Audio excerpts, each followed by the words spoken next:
que la incontinencia urinaria es la pérdida involuntaria de orina. Implica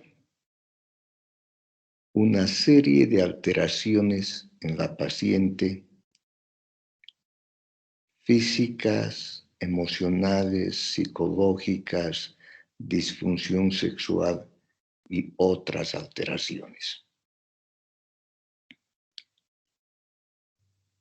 Cuando estamos frente a una paciente que consulta por incontinencia urinaria, debemos elaborar una historia clínica lo más completa posible.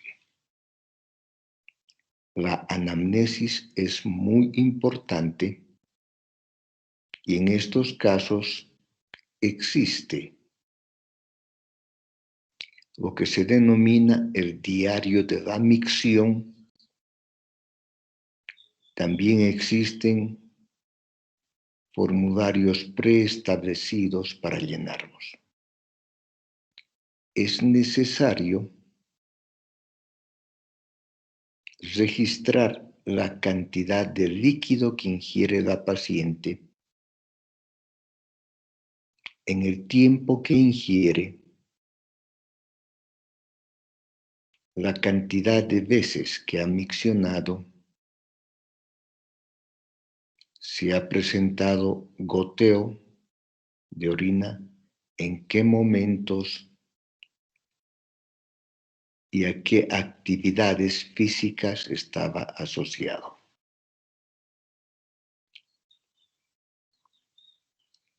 Es necesario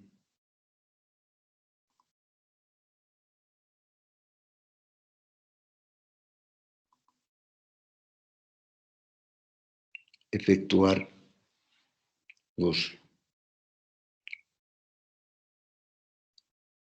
una investigación de la colonización de la orina. Para esto necesitamos un examen general de orina, un urocultivo.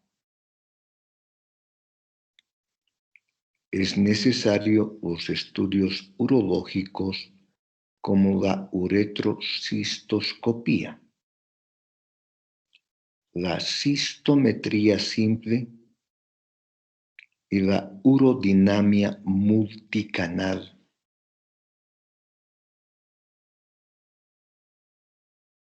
La urodinamia multicanal determina la presión intravesical, la presión a nivel del conducto uretral y la presión ejercida por la cavidad abdominal.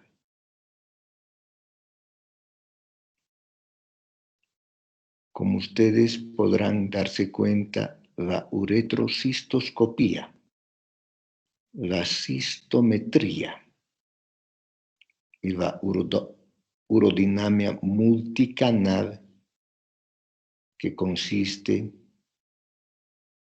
en colocar catéteres a nivel vesical, uretral, abdominal, son procedimientos que los realizan los urólogos.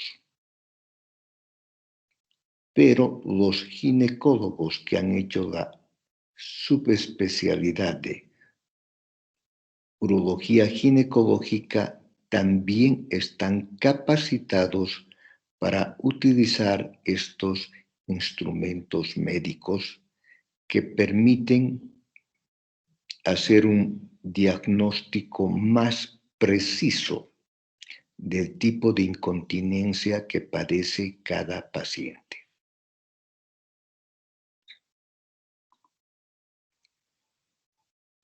También se pueden solicitar estudios complementarios como diagnóstico por imagen, una placa simple de abdomen y de pelvis, el uretrocistograma con cadena, una ecografía pélvica, en algunas ocasiones una tomografía y una resonancia magnética nuclear.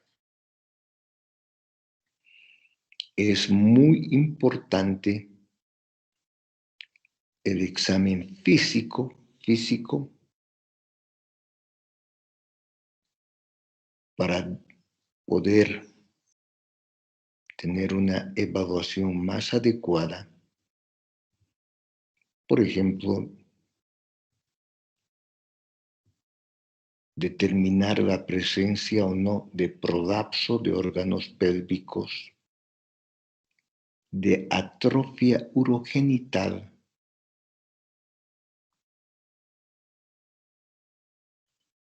de masas anexiales,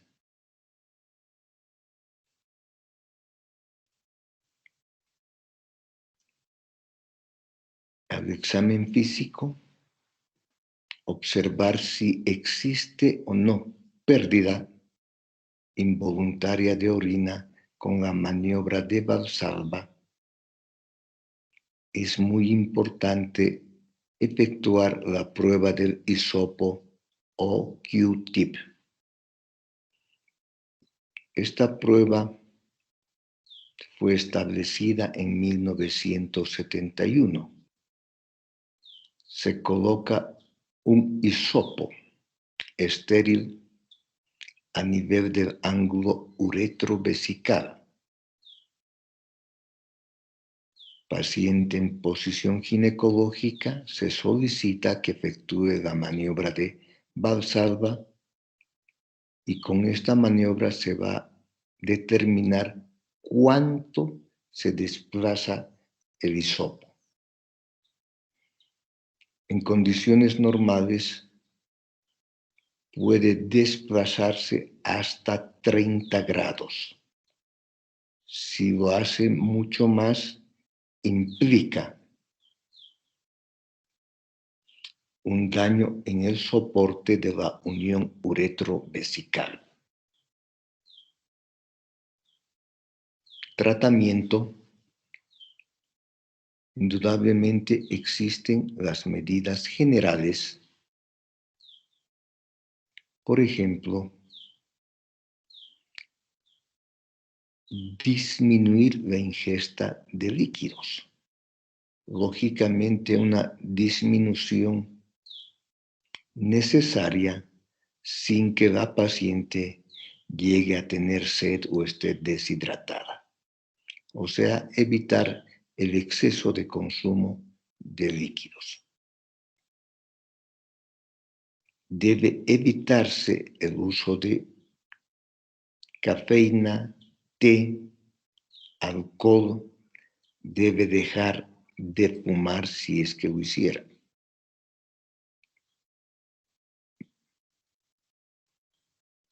Por otra parte,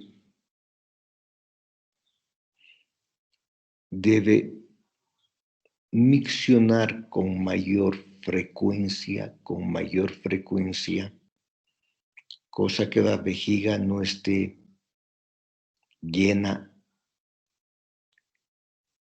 en toda su capacidad. Y luego, posteriormente, ir espaciando el horario de las micciones. Debe evitarse alimentos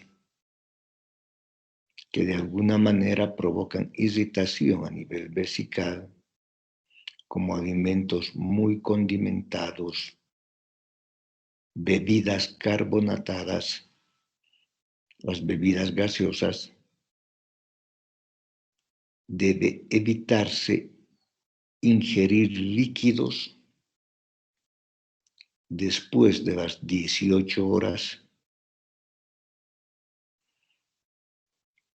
En algunos casos se efectúa la estimulación eléctrica del piso pélvico, que generalmente lo hacen los profesionales en fisioterapia.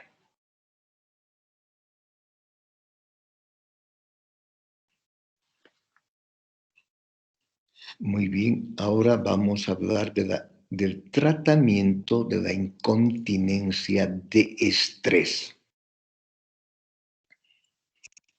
En estos casos existe pérdida involuntaria de orina con el esfuerzo físico, toser, estornudar, reír, subir gradas, etc. En estos casos dijimos que existe una falta de soporte adecuado para el ángulo uretrovesical. Por tanto, se recomienda iniciar con ejercicios de los músculos pélvicos. Estos ejercicios denominados ejercicios de Kegel, K-E-G-E-L. La paciente debe contraer los músculos perineales durante 10 segundos, luego relajarse, volver a contraerse, y esto debe hacerlo más o menos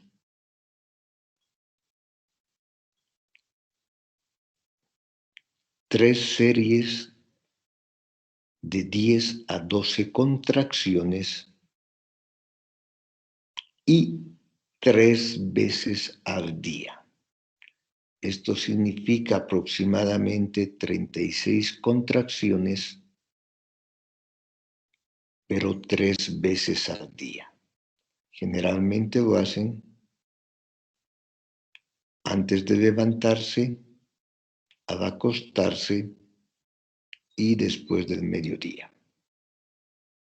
Estos ejercicios deben realizarse diariamente, todos los días de la semana, y van a fortalecer la musculatura estriada del piso pélvico y la musculatura estriada que se encuentra rodeando el conducto uretral.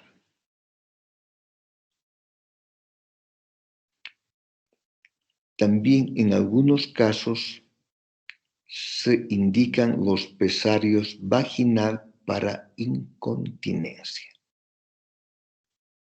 Estos son dispositivos que actúan como soporte de la uretra del ángulo uretrovesical. Son colocados por vía vaginal. Su forma es completamente diferente a los pesarios para prolapso de órganos pélvicos, como por ejemplo para un prolapso uterino. Pero el fundamento es el mismo. En estos casos, la función es ejercer un soporte sobre el ángulo uretrovesical.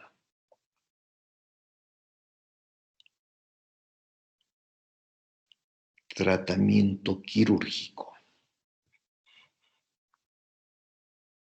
En estos casos, actualmente el tratamiento quirúrgico más utilizado es el cabestrillo uretral.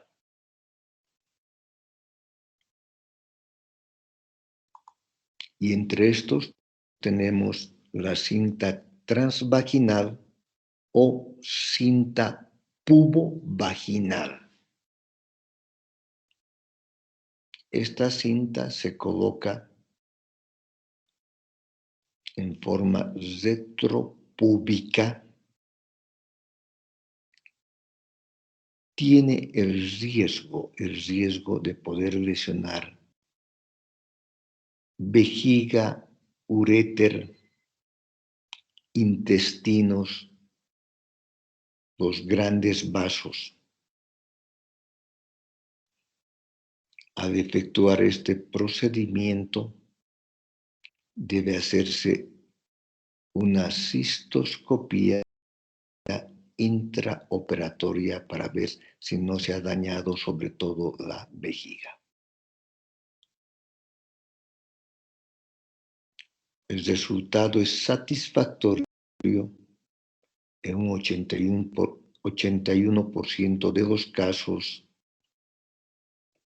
a 2 años de control con urodinamia multicanal.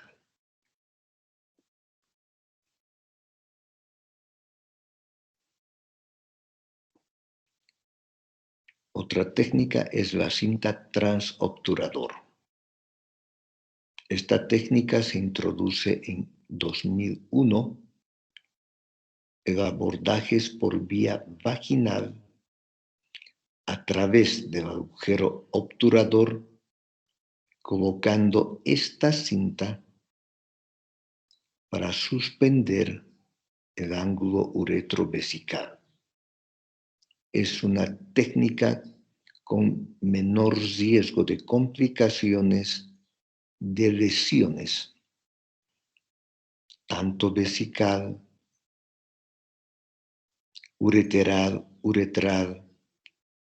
de asas intestinales y lesión de grandes vasos.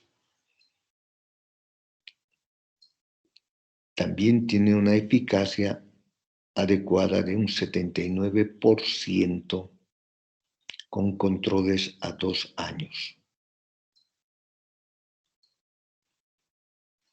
Otro abordaje quirúrgico es la colposuspensión retropúbica. Generalmente estos procedimientos se realizan después de una histerectomía por laparoscopía o una histerectomía abierta. O sea, es un procedimiento concomitante. Y entre estas técnicas están la de Marshall, Marchetti, Kranz. Por favor, en algunos textos Marchetti viene con K y no con Q. En este caso, se suspende el ángulo retrovesical fijándose al periósteo de la sínfisis del pubis. Y la operación de Burch hace el mismo procedimiento, pero fijando o suspendiendo el ángulo uretrovesical al ligamento de Cooper,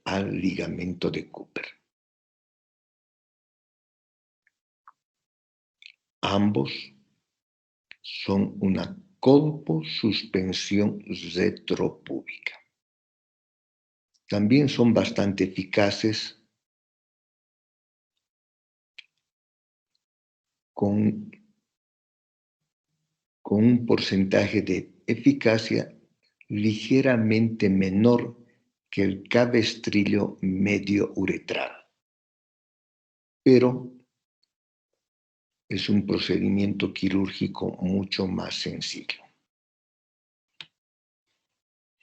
Ahora vamos a hablar del tratamiento de la incontinencia urinaria de urgencia, que en otras palabras viene a ser la vejiga hiperactiva. En estos casos es importante los cambios de hábito, el control en la ingestión de líquidos, evitar cafeína, té, bebidas gaseosas, dejar de fumar.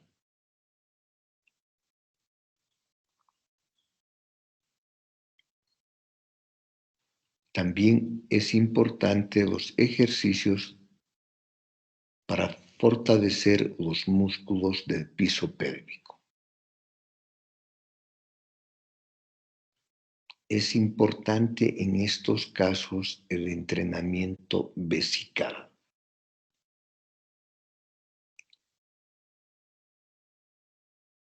Inicialmente se pide que la paciente miccione con bastante frecuencia.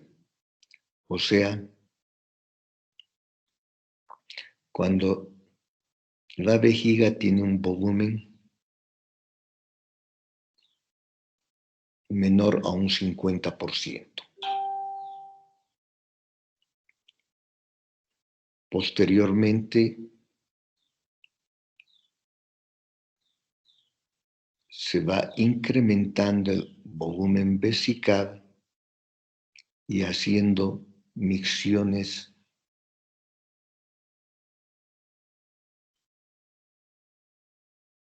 con un horario determinado, pero cada vez con mayor número de horas, o sea, espaciando las micciones.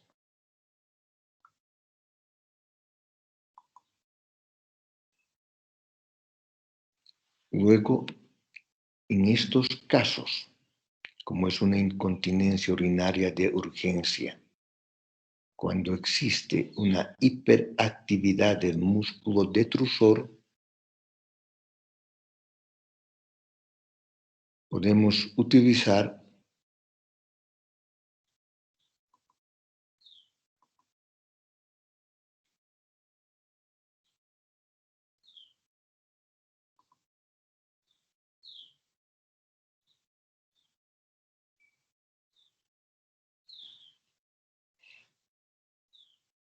los anticolinérgicos, los fármacos anticolinérgicos o fármacos parasimpaticolíticos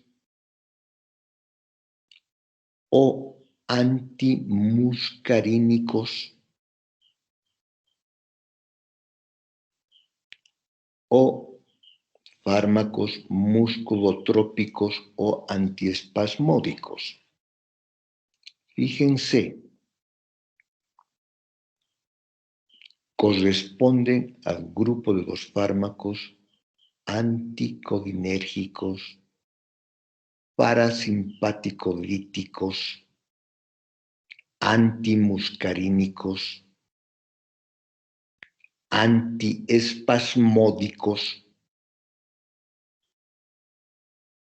o fármacos musculotrópicos, debido a que actúan sobre la acetilcolina, que es un neurotransmisor. Y ustedes saben que la acetilcolina tiene dos tipos de receptores, los muscarínicos y los nicotínicos. En estos casos, se quiere actuar sobre los receptores muscarínicos para de esta manera evitar que el músculo detrusor se esté contrayendo en forma inadecuada o patológica. Entre estos están la oxibutinina, que se administran 20 a 30 miligramos vía oral día. Oxibutinina de acción prolongada. Luego está la pterolidina, 4 miligramos vía oral, tabletas de acción prolongada. Otro es la solfenacina, otro agente antimuscarínico, con una dosis de 5 miligramos vía oral, tabletas de acción prolongada.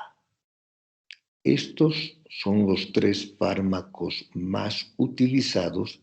Existen otros fármacos anticolinérgicos o antimuscarínicos, pero estos son los más utilizados y además son los fármacos que existen en nuestro medio.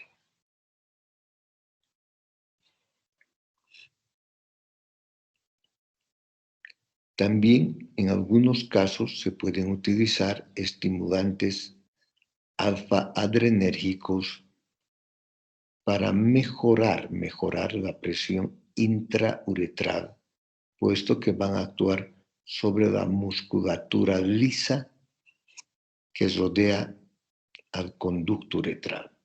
Entre estos está el tal fenilpropanolamina, 75 a 150 miligramos vía oral día.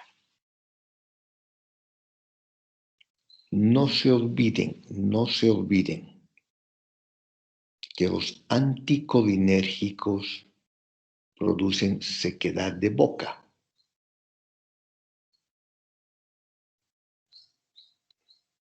Producen constipación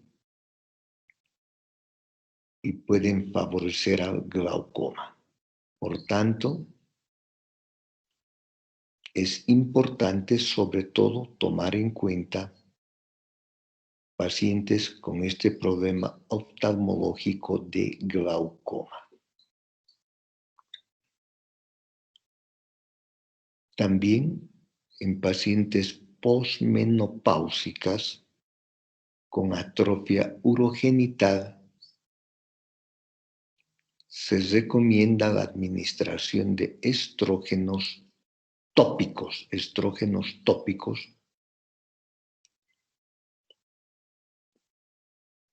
inicialmente 3 veces a la semana durante unas 10 a 12 semanas, luego una vez por semana por todo el tiempo que sea necesario. Repito, los estrógenos que se van a usar son de uso tópico por vía vaginal. Cuando no existe una respuesta adecuada al tratamiento farmacológico, se puede hacer un tratamiento quirúrgico de la incontinencia urinaria de urgencia. Entre estos tratamientos quirúrgicos está la inyección de toxina botulínica.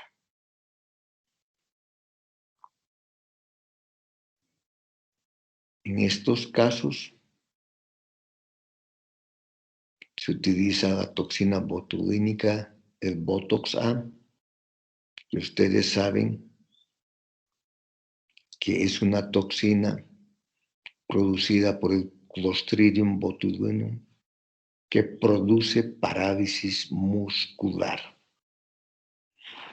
Entonces, esto se efectúa en casos muy refractarios cuando la incontinencia de urgencia es muy acentuada y no hay respuesta al tratamiento farmacológico con anticolinérgicos.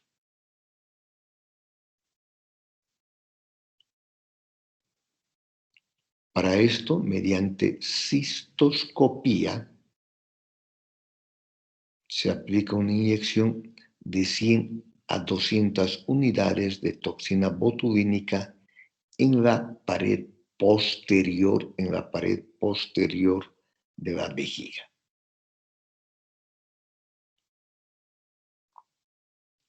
Muchas veces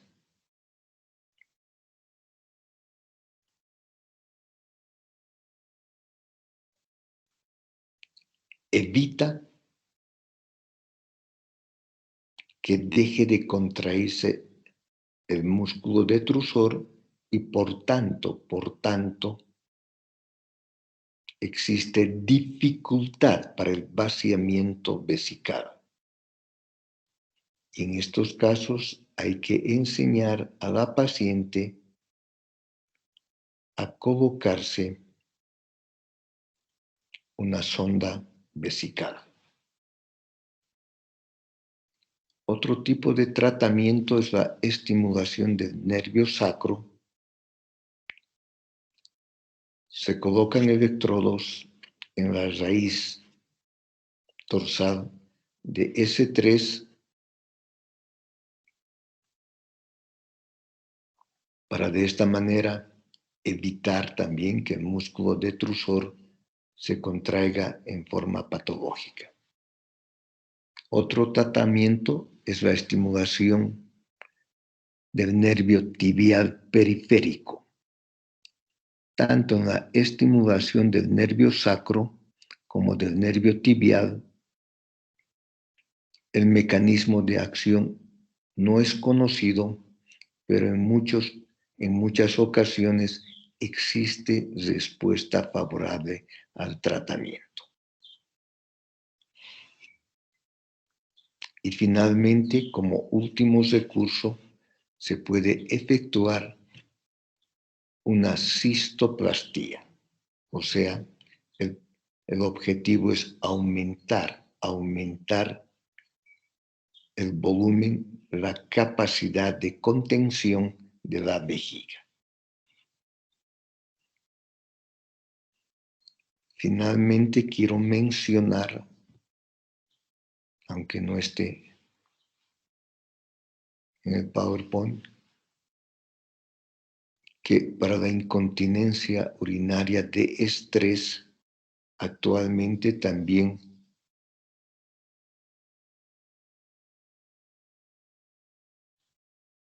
se está utilizando inyecciones que provocan abultamiento, hinchazón de la uretra y de esta manera aumentan la presión intrauretral para mejorar la continencia.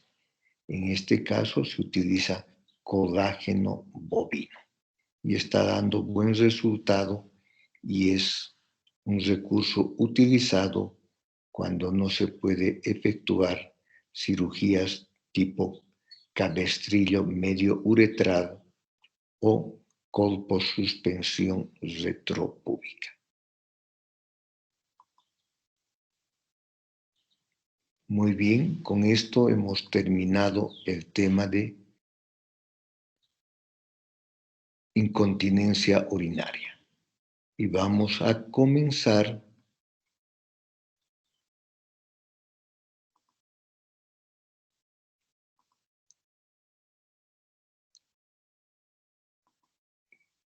con otro tema que es muy importante y vamos a ver lo que es la infertilidad.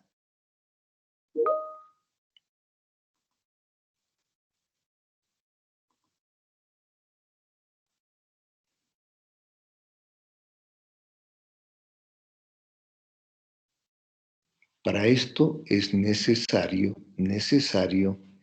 primero comprender lo que es la fisiología de la reproducción. Entonces, como título, vamos a ver lo que corresponde a la fisiología de la reproducción.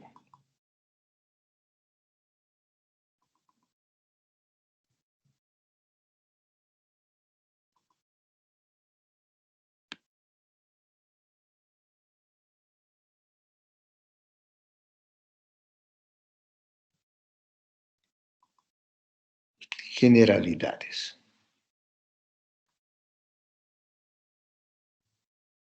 La fisiología o funcionamiento del eje hipotálamo-hipófisis-ovario es muy complejo.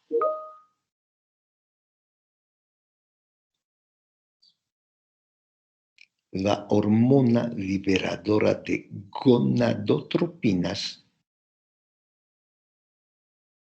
que se produce en el núcleo arcuato del hipotálamo es la encargada de controlar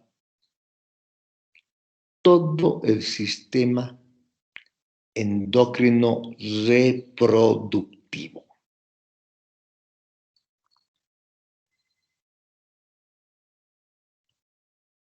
Ciclo menstrual.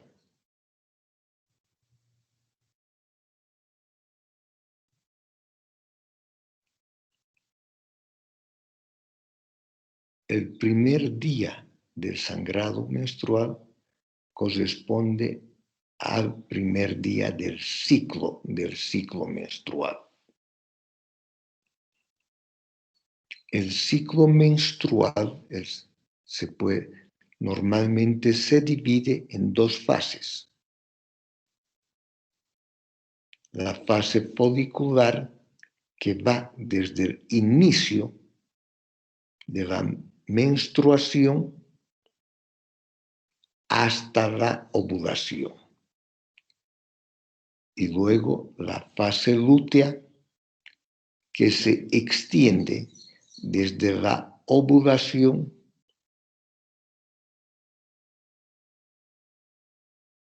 hasta el inicio de la nueva menstruación.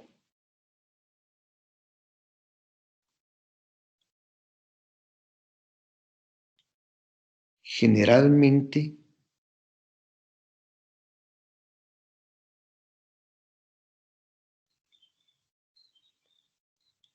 la fase lútea es constante. Dura 14 días aproximadamente. Y las variaciones del ciclo menstrual en cuanto a su longitud estarían determinadas por alteraciones en la fase folicular.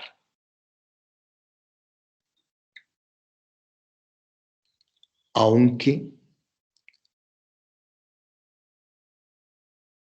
últimos estudios han podido registrar que también se presentan alteraciones en la duración de la fase lútea. Por otra parte, cuando nos referimos específicamente al endometrio, la primera parte corresponde a la fase proliferativa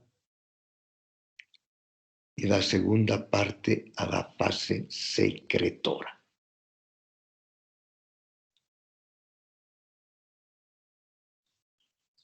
La fase folicular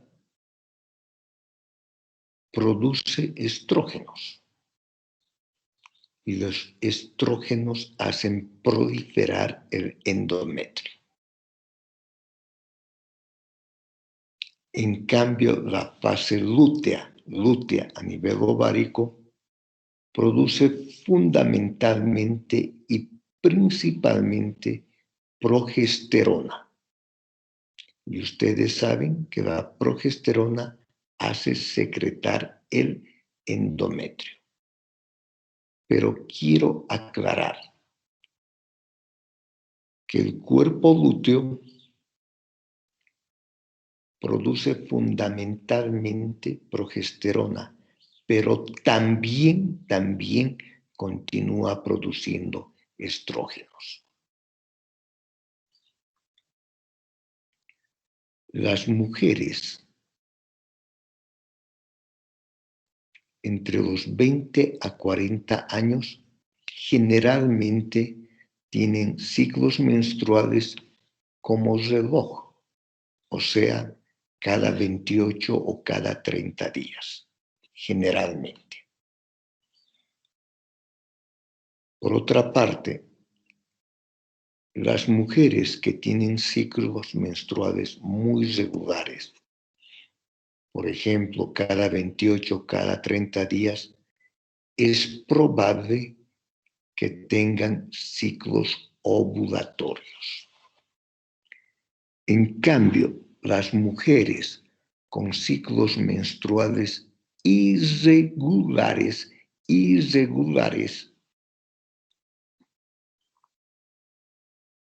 generalmente tienen trastornos disovulatorios, o sea, problemas en la ovulación.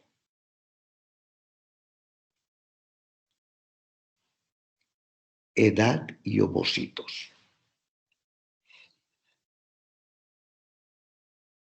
El mayor número de células germinales u ovogonias se encuentra durante la vida intrauterina. Entre las 16 y 20 semanas de gestación, un feto femenino tiene de 6 a 7 millones de ovogonias.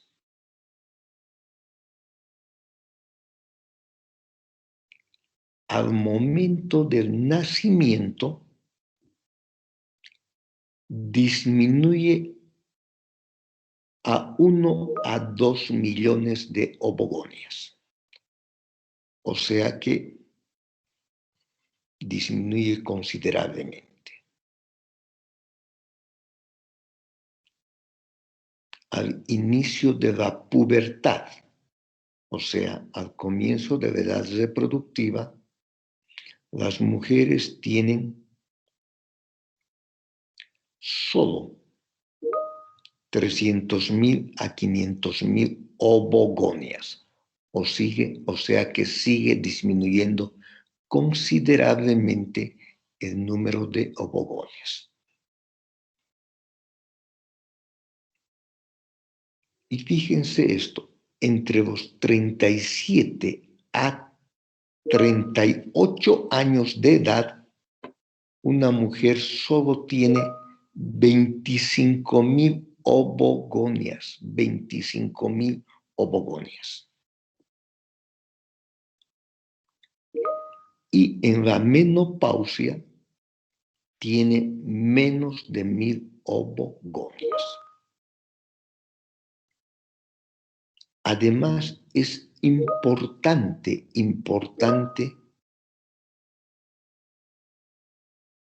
notar la diferencia de lo que ocurre con las células sexuales masculinas. En cambio, en los hombres continúa la mitosis, continúa por tanto la multiplicación y van aumentando el número y tener millones de espermatozoides por día. En cambio, la mujer va disminuyendo a medida que pasa la edad. Repito, entre los 37 a 38 años, una mujer posee alrededor de solo 25.000 ovogonias. Por tanto, esta es una edad crítica para una mujer que desea embarazarse. Quiero aclarar que no es imposible que se embarace, pero ya es mucho más difícil lograr el embarazo.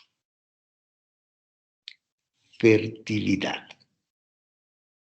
Las mujeres alcanzan el pico de la fertilidad entre los 20 a 24 años.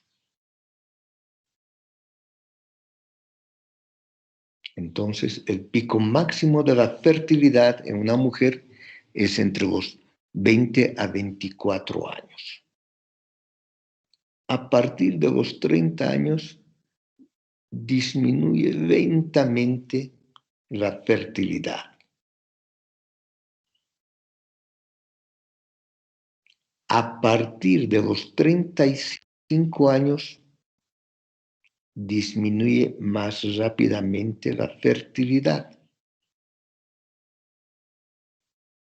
Y a partir de los 37 años, disminuye muy rápidamente la fertilidad en las mujeres.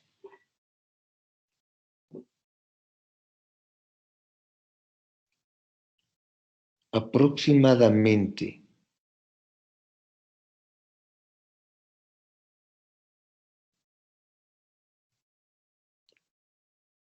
un 25% de las mujeres de 40 años ya presentan infertilidad. Y estamos hablando de mujeres que están buscando un embarazo. Por tanto, no se olviden que a partir de los 35 años en las mujeres disminuye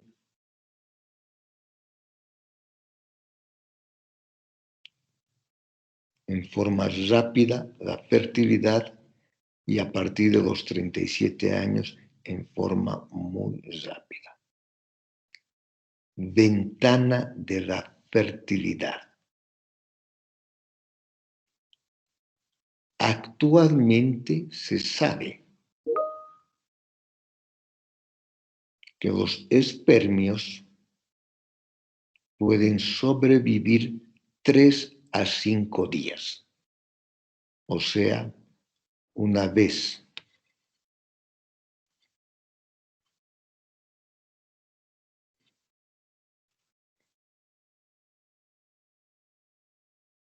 que se ha efectuado las relaciones sexuales, los espermios mantienen su capacidad de fecundar por 3 a 5 días.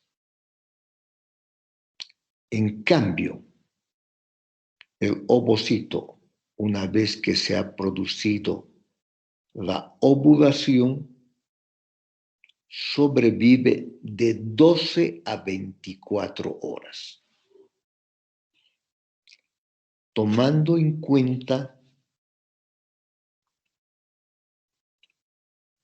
estos datos, la ventana de la fertilidad dura 6 días. 5 días antes de la ovulación y el día de la ovulación. Repito, la ventana de la fertilidad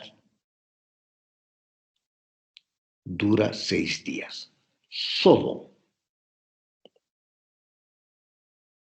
si las relaciones sexuales se producen en estos 6 días,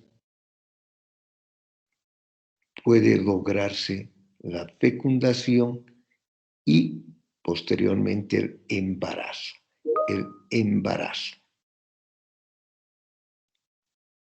Lógicamente las parejas pues pueden tener relaciones antes o después de estos 6 días de la ventana de la fertilidad.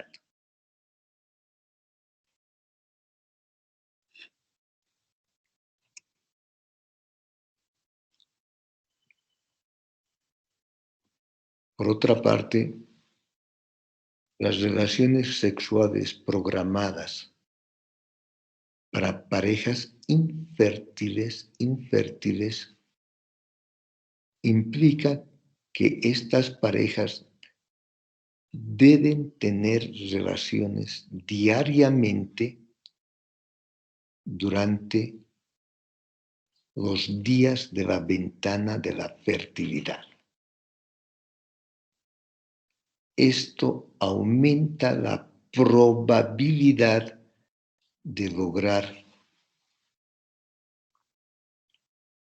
un embarazo.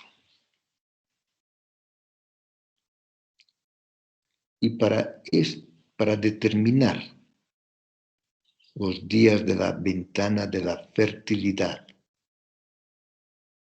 sobre todo en mujeres con ritmo menstrual regular, es importante determinar las características del moco cervical. 5 a 6 días antes de la ovulación se produce una elevación en la concentración de estrógenos. Y estos estrógenos van a favorecer la producción de un moco cervical que sea abundante, cristalino, tirante y resbaladizo. Esta es una señal que casi coincide con los días de la ventana de la fertilidad. Por otra parte, está completamente establecido que existe mayor probabilidad de embarazo si las relaciones ocurren 1 o 2 días antes de la ovulación. Vuelvo a repetir, existe mayor probabilidad de lograr un embarazo si las relaciones ocurren 1 a 2 días antes de la ovulación. Ciclo de la fecundabilidad. ¿A qué se refiere este término? Ciclo de la fecundabilidad es la probabilidad de lograr un embarazo en un solo ciclo menstrual. Y esta tasa de fecundabilidad, o sea, lograr un embarazo en un solo ciclo menstrual, es de 20% para parejas jóvenes y fértiles. En otras palabras, las parejas que están buscando un embarazo, la probabilidad de que se alcance el embarazo en ese ciclo menstrual es de solo 20%. Solo 20%. Las tasas acumulativas de embarazo son de 57% a los 3 meses, lógicamente teniendo relaciones durante los días de la ventana de la fertilidad. Es de un 72% a los 6 meses y un 85% a los 12 meses. Muy bien, con esto hemos hecho una introducción para el estudio de las parejas infértiles. Por favor, si alguien tiene alguna pregunta o alguna duda, puede hacerla en este momento.